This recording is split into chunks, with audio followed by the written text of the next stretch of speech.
जब हम कभी लखनऊ की गलियों से गुजरते हैं और जब हमें दिखते हैं बाबा साहेब, संत शिरोमणि गुरु रैदास, ज्योतिबा फुले, बिरसा मुंडा, माँ सावित्रीबाई फुले, रमाबाई, तमाम बहुजन समाज से आने वाले, सुस्तों, अकलितों, पिछड़ों की आवाज बुलंद करने वाले, जिनकी आवाज किसी ने नहीं सुनी, जिनकी शिक्षाएं किसी ने नहीं सुनी, जिनके लिए कोई मन किसी तरीके के स्मारक बनाने वाला नहीं था, जब आज लखनऊ की गलियों से गुजरते हुए इन स्मारकों को देखते हैं, इन मूर्तियों को देखते हैं, जब इन रास्तों पे चलते हैं तो ऐसा लगता है जैसे इतिहास जीवित हो गया, जिनका इतिहास किसी ने नहीं लिखा। कोई तो आया जिसने इस इतिहास को, जिसको हमेशा पिछाड़ा गया, हटाया गया,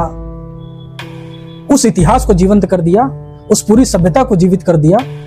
बाबा साहेब जिसे प्रतिक्रांति का इतिहास कहते थे, क्रांति प्रतिक्रांति के इतिहास को, उस संघर्षों को, हजारों करोड़ों साल के संघर्षों को, उसको इतिहास के रूप में, स्थापत्य के रूप में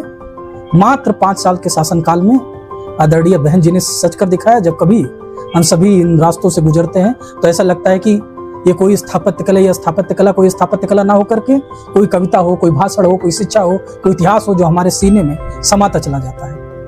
और ऐसा लगता है कि वो हमको पढ़ा रहा हो, बता रहा हो कि अगर हम एक छोटे से शासनकाल में इतनी बड़ी स्थापत्य कला विकसित कर सकते हैं, इतनी बड़ी स्थापना कर सकते हैं, अपने महापुरुषों को सम्मान दे सकते हैं, प्रदेश की राजधानी में, उत्तर प्रदेश के लखनऊ से लेकर नोएडा तक हम अपने महापुरुषों के नाम से पार्क और बड़ी बड़ी यूनिवर्सिटीज, कॉलेज, तमाम जिले, तमाम योजनाएं ये सब बना सकते हैं, इतनी बड़ी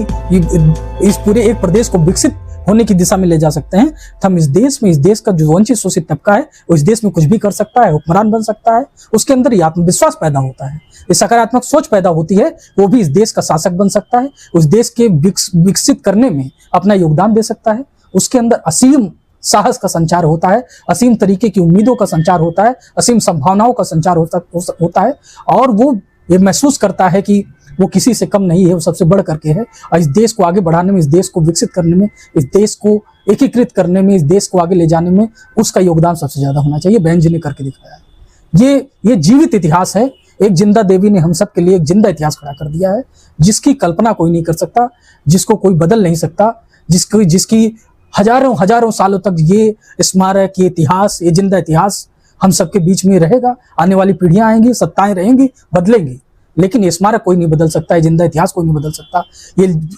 सम्राट अशोक की तरह जो इबारत आदरणीय बहन जी ने हम सब के लिए लिखी है, इस देश के सर्वजन समाज के लिए लिखी है, उसको कोई बदलने वाला नहीं है।